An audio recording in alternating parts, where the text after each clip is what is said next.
Good evening, everyone, and welcome back to the channel. Today we have another story on treasure hunting, so stay tuned because I feel like it's going to be interesting and exciting. Sometimes the most desperate moments in our lives force us to take risks we never thought we could take. And sometimes those risks put us right in the middle of a situation that feels like it belongs in a Hollywood movie, not real life. Meet Arthur and Martha. They are 76 and 74 years old, living just outside of Phoenix, Arizona. They have been happily retired for over 10 years, but lately, life has not been easy. The cost of everything just keeps going up, and Arthur's recent medical bills took a massive bite out of their life savings. They reached a point where their fixed income simply wasn't enough to cover the mortgage and their daily needs. Arthur knew they needed a miracle or at least a quick way to make a few $1,000s before the bank started making phone calls.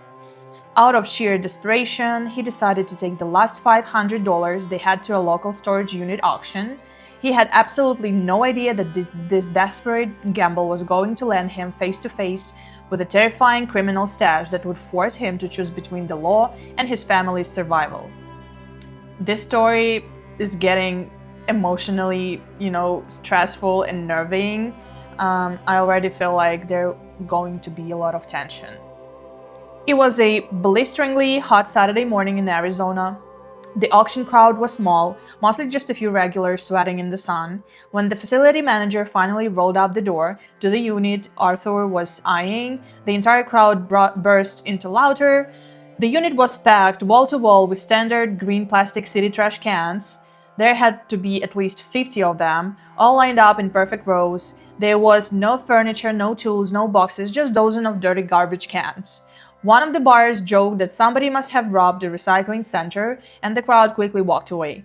But Arthur stayed. He did some quick math in his head. If he could just pressure wash those heavy-duty bins, he could easily sell them local landscapers or farmers for $20 a piece. It wasn't a glamorous plan, but it was safe. He raised his hand and won the entire unit for just $200 because nobody else even wanted to look at it. Well, yeah, actually, if I see something like that, like the unit full of recycling bins, I would just be like, trash. Completely trash. So I get the point why people laughed at it, but let's see what it brings to us. The real heartbreak hit them the next morning. Arthur and Martha brought a rented truck and started pulling the green beans out into the sunlight. Arthur popped the lid off the first one. It was filled with actual garbage, old yard clippings and empty soda boxes. He opened the second one, more trash. He opened the third, a fourth, a fifth, all filled with useless, smelly junk. Ew. Martha sat down on the bumper of the truck, looking like she was ready to cry. They hadn't just wasted their morning, they had wasted the very last of their emergency money on a literal pile of garbage. Arthur felt a heavy knot of failure in his stomach. He angrily grabbed the handle of the bin in the third row and yanked it forward. I get a feeling. I would definitely feel the same, like disappointed. Spending your last money on just trash. Opening one after another and just finding complete junk, like rotted food and something like that. It's disgusting and disappointing. But it didn't move. Arthur put harder, planting his boots on the concrete, but the green plastic bin felt like it was bolted to the floor. It weighed well over 200 pounds. Confused, he popped the lid off. The top was covered in a layer of old dirty clothes, making it look like just another bin of junk. But when Arthur dug his hands past the shorts, his fingers hit something cold and hard. It was a massive, heavy-duty black Pelican case, the kind of waterproof, crash-proof case you see in military movies. He managed to drag the case up and out of the bin. It had two heavy padlocks on it, but Arthur grabbed his crowbar and didn't stop prying until the steel snapped. When he threw the lid open, all the air left his lungs. It wasn't old clothes or tools. The case was packed tight with thick, heavy bricks of cash, all perfectly vacuum sealed in thick plastic. Wow, well, I guess the unit is paid off. It was mostly $20 and $50 bills, completely wrapped and protected from the Arizona heat. Martha gasped and covered her mouth. They quickly ran back to the unit and started checking the other heavy bins in the back rows. The trash on top of them was just a clever disguise to fool anyone who took a quick glance. Underneath a fake layer of dog food bags in the next bin, they found a heavy steel lockbox. After forcing it open, they didn't find neat collector coins. They found heavy unmarked bars of raw gold. It looked like gold that had been melted down specifically so it couldn't be traced. Oh my god, they really found something illegal, I guess.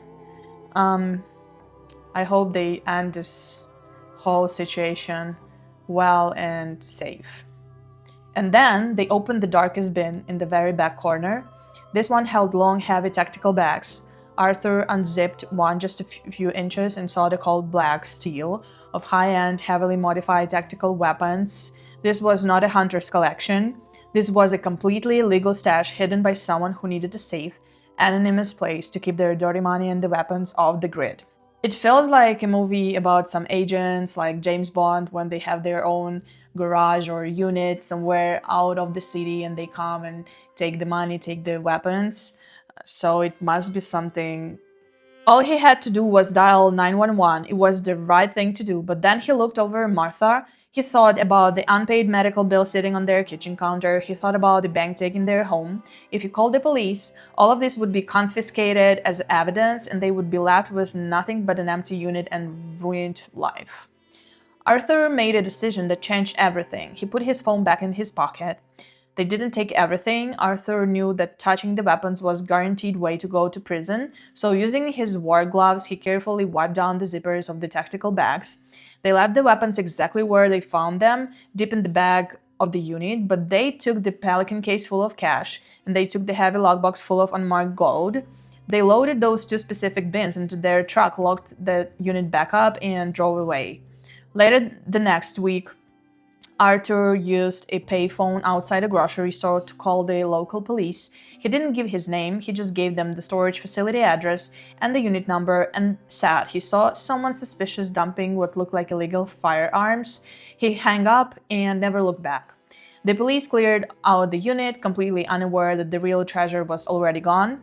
Arthur and Martha slowly and carefully began using the vacuum-sealed cash to pay for their groceries and daily expenses, never depositing it into a bank. I mean, if they decided to do so I think it's a right move not to deposit such money because, you can track them if they are like missing or like being claimed officially like missing, or how to do that like with the money. So Arthur took the raw gold to a specialized bar a few towns over, selling it quietly piece by piece for pure cash. By the end of the year, their mortgage was completely paid off, the terrifying stack of medical bills was gone, they didn't buy fancy cars or go on crazy vacations to draw attention, they just lived quietly, peacefully, and comfortably in the Arizona sun. Arthur still watches the news every now and then, wondering who originally filled those green trash cans, but he doesn't regret his choice for a single second. Sometimes when the world backs you into a corner, you have to break the rules to survive.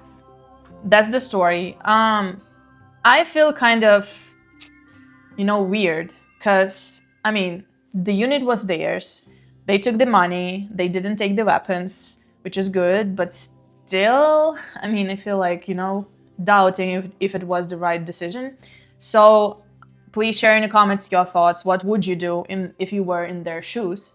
And if you like the story, if you have your own to share, please leave a comment. Don't forget to give me a thumbs up and hit that subscribe button. And I will see you the next time in the next story. Bye.